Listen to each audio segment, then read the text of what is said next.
Hello and welcome to Let's Talk Anime, the one-man micro podcast in which we talk about anime, particularly Japanese animation that we all know and love. So I've had a lot of goofs and gaffes on my channel thus far, and I feel like I haven't had a lot of sincere content. So I want Let's Talk Anime to be kind of a gateway, just for like a real talk, you know, like, hey, real talk, you know? And what better way to do that than talk about kind of what got me into anime and what I truly feel about it and what makes it special, to me at least, because I know that I guess any art, you take different meanings out of it and what you think is valuable. And I, of course, same goes for anime. It's become an art form. It's become a medium.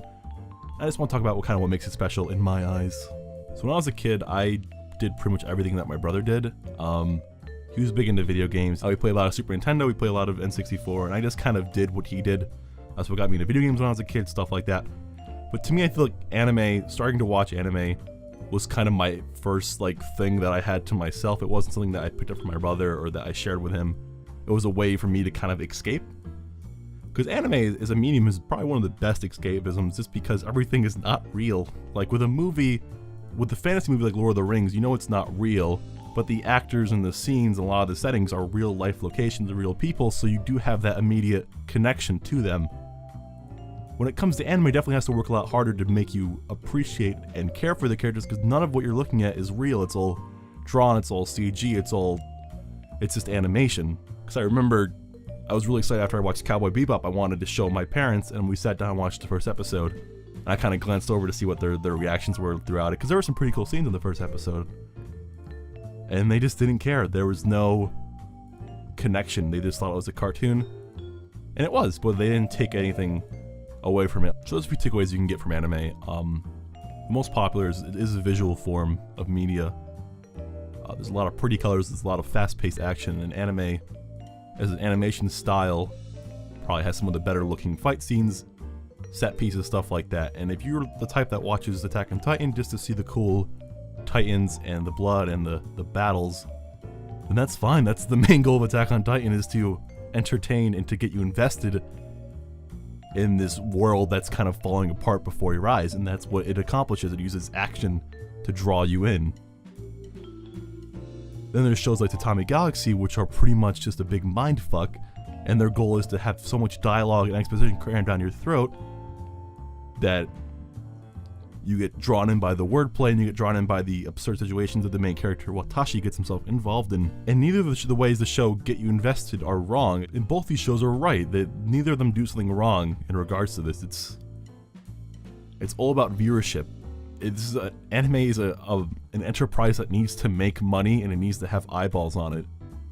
And if one way works better than the others, you're damn sure we're going to see a lot of stuff like Moe, which is a bunch of cute girls, because people in Japan like cute girls. We can't always get a psychological thriller like Monster every other minute, because it just doesn't sell. If we see Attack on Titan reaching these new pinnacles of viewership and these new manga sales and stuff like SAO getting up there, we're going to see shows that have the same story beats and the same kind of ebbs and flows, because that's what sells. This disconnect, I think, is what makes anime special. With video games, obviously those are all generated, those are all computer models and whatnot, but you're the player-controlled character and you can almost quickly relate to their actions because you're the one controlling them, you're the one experiencing these things alongside them. With anime, if you're not invested, you're not invested. They definitely have to work a lot harder to gain your attention, to gain your respect. We've reached a new time in anime where it's become more popular than ever, I would say. I was at a crazy rager house party of 40, 50 people, 20s, 30s, a bunch of age groups. I heard legit discussion in the rage and the chaos about One Punch Man while it was airing.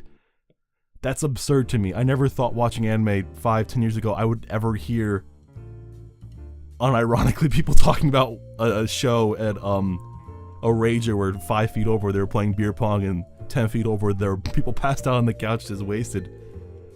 And it's unique to say that anime has so much diversity and so much variety that there's always going to be a show for somebody, even if they take away the pretty colors, they like Fate Stay Night because it looked really good and the budget was huge, but that's fine.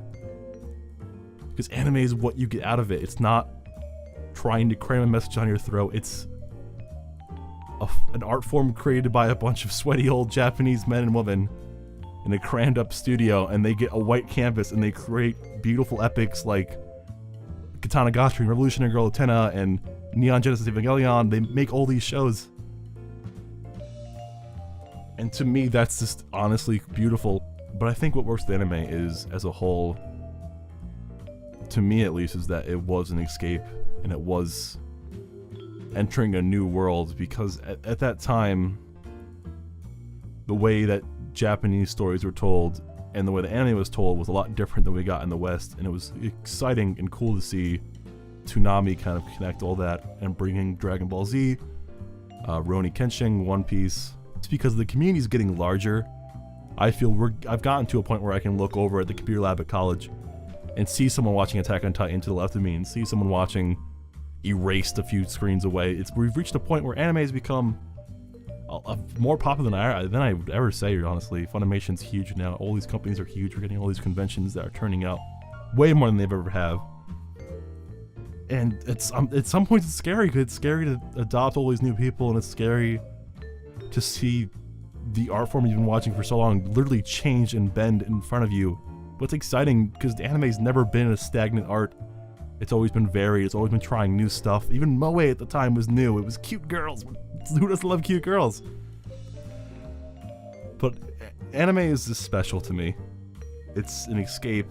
It's something that I can sit down and enjoy, and know that no matter what series I turn on, I know it's going to be a little bit different, and it's gonna hook me in a little bit different way every time. And I always look forward to that. And that's why I've been trying to make videos that, while funny and goofy, yes, but they kind of represent my passions for anime, and what I put into the videos are definitely not sarcastic or rude or anything like that. They might come across it, but they are coming honestly from the bottom of my heart and my respect for anime as a whole. And I do appreciate it. I appreciate the support. I love the support. It really means a lot to me, and I hope that I can produce even higher quality content as the time progresses. I have a lot of ideas, and I do hope that I can give my part into putting out what I think anime means to me. It's hard. It's easy to kind of ramble on in a little podcast type narrative setting and say I like this, this, and that. It's even harder to show that interest in the content I make, but I hope I can do that eventually and portray my feelings to animation. Yeah, that's good.